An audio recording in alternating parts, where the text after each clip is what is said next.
Actuellement, il y a une guerre secrète contre les hommes gentils et l'objectif, c'est de les faire disparaître de la population. Pour cela, c'est très simple, on va faire en sorte qu'ils ne puissent pas se reproduire. Si tu n'as pas de descendance, tu vas pas pouvoir justement transmettre ton patrimoine génétique et du coup petit à petit, les mecs gentils vont être écartés. Ce qu'il faut comprendre, ce que j'entends par un mec gentil, c'est quand tu dis quelqu'un, à lui, il est gentil, c'est que c'est un peu une merde globalement. Parce que ce qu'il faut comprendre, c'est qu'en fait, ta qualité gentil, globalement, tout le monde est gentil et c'est ce qui te définit, tu vois, on dit, bah toi... il est pas très charismatique, il est pas drôle, il est pas très intéressant, il y a rien globalement, il est gentil quoi. T'es gentil en fait. Et quand t'es gentil, c'est que t'as aucune des qualités qui vient avant qu'on peut te donner, et du coup c'est bon, vu qu'on est pas trop des connards, on va dire, il est gentil quoi. C'est un peu comme quand tu vois une nana, tu fais, elle est gentille quoi. Elle est comment physiquement? Elle est gentille, c'est que elle est pas ouf du tout globalement. C'est ce qu'il faut comprendre. Et en fait le but, ça va être d'éliminer ces personnes-là. Et comment on va faire? C'est hyper simple. D'abord, il faut comprendre justement comment est-ce qu'on fait en sorte de castrer des personnes et de faire en sorte qu'ils puissent pas se reproduire. Tout d'abord, il faut comprendre comment ça marche justement la reproduction et quelles sont les différentes stratégies de reproduction présentes chez l'être humain et présentes justement chez les animaux, c'est pareil. Il va y avoir deux qui vont se distinguer. La première, ça va être celle faite par les mecs plutôt alpha, on va dire. Du moins, c'était le cas, on va dire, il y a longtemps. C'est un peu moins le cas de nos jours, mais dis-toi justement qu'en tant qu'être humain, on n'a pas encore beaucoup évolué justement au niveau de notre façon de penser, de notre façon de faire. Et le but, c'est de féconder un maximum de femmes, comme ça, tu vas pouvoir baiser à tout va, avoir plein de partenaires. Et dans le lot, tu vas les mettre enceintes. Et comme ça, elles pourront justement avoir des enfants et toi tu n'auras pas le temps d'aller t'occuper justement de tes 50 enfants, mais tu dis dans le lot normalement avec la sélection naturelle il y en a forcément un ou deux qui vont sortir, qui vont pouvoir survivre et t'as pas trop à te dépenser de temps, donc c'est vraiment de faire la quantité et de voir ce qui se passe. C'est comme si jamais tu fais des vidéos sur YouTube par exemple, si t'en publies 200, tu dis j'en publie 200, je les fais très très rapidement et je vois ce qui se passe, ceux qui prennent, ceux qui ne prennent pas. Et à l'inverse, l'autre stratégie c'est de viser justement la qualité et pour cela on va faire très peu d'enfants, c'est ce qui se fait justement en Occident, on a de moins en moins d'enfants, mais on va prendre beaucoup de temps pour les éduquer, passer du temps avec eux, faire en sorte qu'ils aient toutes les armes pour s'en sortir dans la vie. Et le problème c'est qu'en tant qu'homme, nous, le but, c'était de faire plein d'enfants. Comme ça, on maximise les chances d'avoir un enfant qui fonctionne bien globalement et de pouvoir transmettre son patrimoine. Parce que c'est qu'aussi à l'époque, il y avait beaucoup de mortalité infantile, donc avec les fausses couches, tout ça, parce qu'on n'avait pas forcément accès aux mêmes technologies qu'aujourd'hui pour assister les femmes qui vont accoucher. Ce qui fait qu'en fait, dans l'eau, il vaut mieux multiplier justement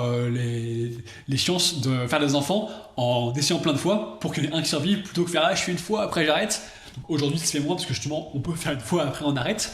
Et pour les femmes, c'est pas du tout justement le même concept parce qu'elles, malheureusement, elles vont vraiment s'investir parce qu'il y a 9 mois de grossesse, elles vont porter l'enfant. Il y a des risques de mortalité justement à l'époque parce qu'elles peuvent mourir en couche. Aussi, elles peuvent moins se défendre, on va dire. Si t'es dans une grotte à la préhistoire, si t'es enceinte, tu vas être moins capable de te défendre toute seule par rapport à si t'es pas enceinte. Forcément, tu te trimbales l'enfant, t'es pas forcément dans les meilleures conditions physiques lorsque t'es enceinte, c'est tout à fait logique. Et du coup, pour elle, son but, ça va être de choisir justement le meilleur partenaire possible, celui qui a les meilleures caractéristiques, les meilleurs traits. Et comme ça, tu vas pouvoir transmettre les traits justement de la personne qui forme, donc le chasseur de la bande par exemple, le leader, tout ça.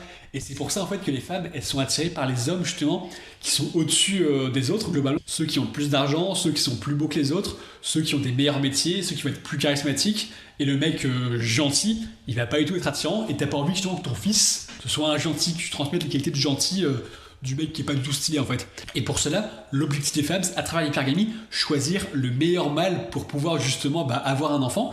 Et le problème, c'est que si tu fais la stratégie de dire vas-y, je prends un mec avec des caractéristiques justement de mâle alpha globalement, qui a des bons gènes pour avoir des bons gènes dans mon enfant, le problème c'est que lui, il va avoir le choix parce que si moi en tant que femme il m'attire, les autres femmes elles vont aussi être attirées par ce même mec et du coup il aura le choix. Et c'est pas dit qu'en fait, une fois qu'il a fait le gosse, il va rester parce que lui, sa stratégie, c'est de faire plein de gosses et en fait, globalement, il s'en fout quoi. Et le problème, c'est que si les femmes faisaient ça, faire un enfant avec celui qui a les meilleures caractéristiques, c'est vraiment un risque qu'il puisse se barrer.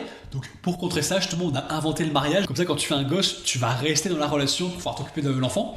Ce qui est peut-être mieux quand même, parce que grâce à ça, on a pu évoluer, on va dire, dans la civilisation.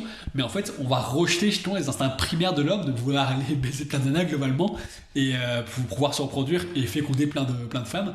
C'est pour ça que les hommes, ils ont beaucoup plus envie justement de multiplier les partenaires, alors qu'en fait, les femmes, si tu les comprends bien, elles veulent toujours le meilleur partenaire possible et elles veulent le garder. Elles sont pas comme nous justement à se dire je pourrais avoir justement une nana par semaine, ce serait cool, tu vois.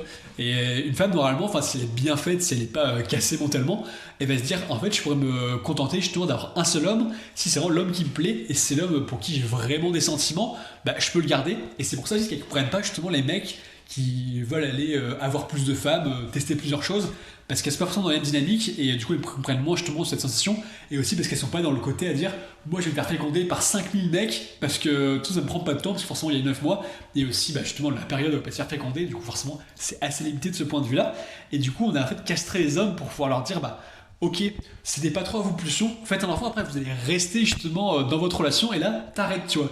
Tu réponds pas à tes pulsions, tu vas dire non, non, non, ok, je vais faire sur la femme ce qu'elle me dit pour pouvoir avoir des enfants.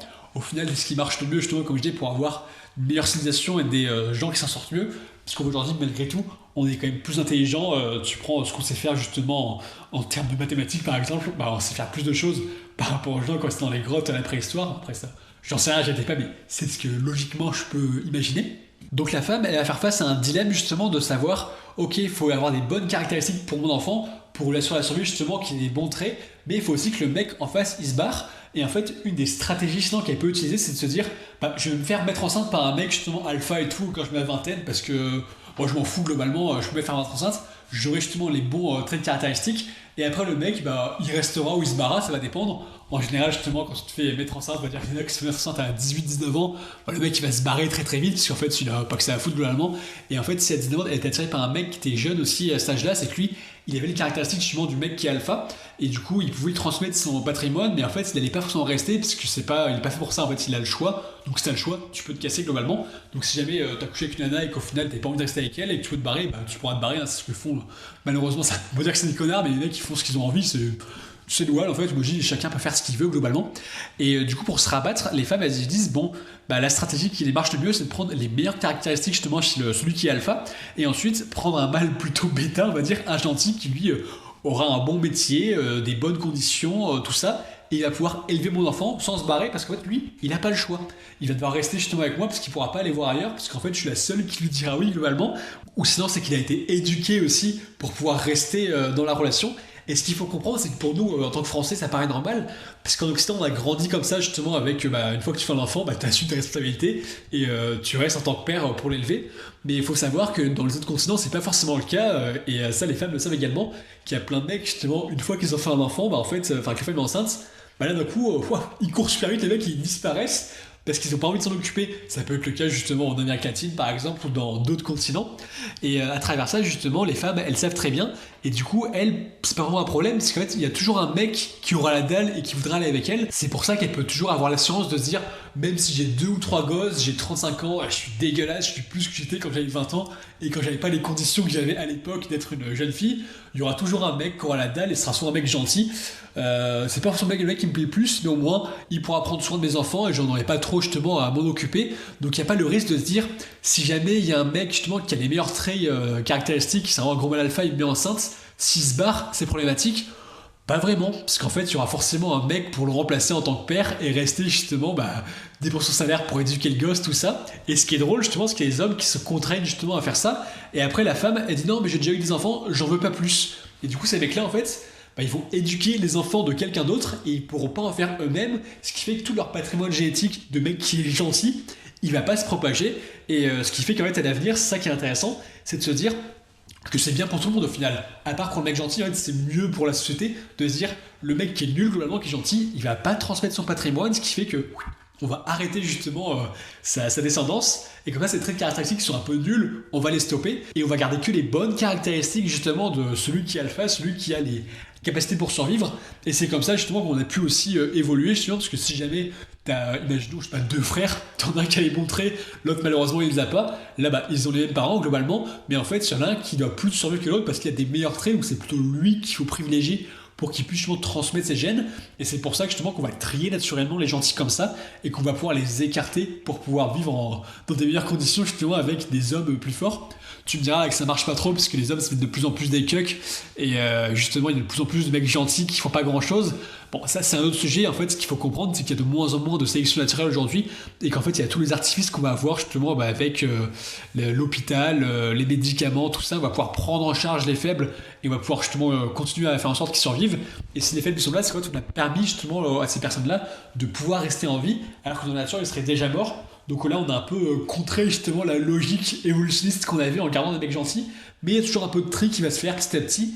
Forcément, c'est moins efficace parce qu'on a annulé la sélection naturelle pour se dire bah, comme ça, on a moins de mortalité infantile, mais il y a toujours ce tri qui va s'opérer. Et le mec qui est vraiment gentil, hein, vraiment en mode ah ouais, moi je suis gentil et tout, en général, il n'aura pas de nana, ou alors il pourra en avoir une quand il aura 35-40 ans, un petit métier de quoi supporter une nana, mais seulement une nana qui a pareil dépassé la trentaine, qui a déjà des gosses, qui a déjà été consommée globalement. Et en fait, c'est lui qui va s'occuper des gosses, qu'elle a besoin d'un mec pour s'occuper des gosses, c'est quand même plus confort plutôt que de le faire toute seule. Et du coup, bah, lui, il va s'occuper justement de pouvoir transmettre des choses à des enfants qui, eux, n'ont pas ces caractéristiques à lui, parce qu'ils n'ont pas justement sa génétique, mais ils pourront justement être pris en charge par quelqu'un, ce qui fait qu'ils ne vont pas crever. Donc c'est aussi bien pour ces enfants d'avoir un petit père de substitution et d'avoir les caractéristiques justement du mec qui a les bons traits. Et ce qui fait qu'au final, ça peut être bien pour certaines personnes, à part pour le mec gentil qui lui va disparaître. Mais justement, pour éviter tout ça, il faut juste éviter d'être un mec gentil, justement. Et éviter qu'on dise, toi, ouais, toi, c'est un gentil. Mais pour cela, c'est simple, t'as juste qu'à prendre des domaines qui t'intéressent, progresser là-dedans, juste ne pas être une merde. Et c'est bon, c'est pas un truc qui t'arrivera parce que tu pourras justement avoir des femmes, avoir tes propres enfants, et ceux qui sont les tiens. Les éduquer si t'as envie, te barrer si t'as envie, moi je te conseille quand même les éduquer, faut pas déconner quand même, mais en fait ce qu'il faut comprendre après c'est que c'est cool, c'est que justement les gentils vont disparaître et en fait il faut juste pas être une merde, c'est une nouvelle forme de sélection naturelle et c'est cool justement de pas tomber là-dedans, et moi je ferais très très très simple parce qu'en fait on va éliminer ceux qui n'ont pas vocation justement à perdurer dans l'humanité et c'est une très très bonne chose selon moi.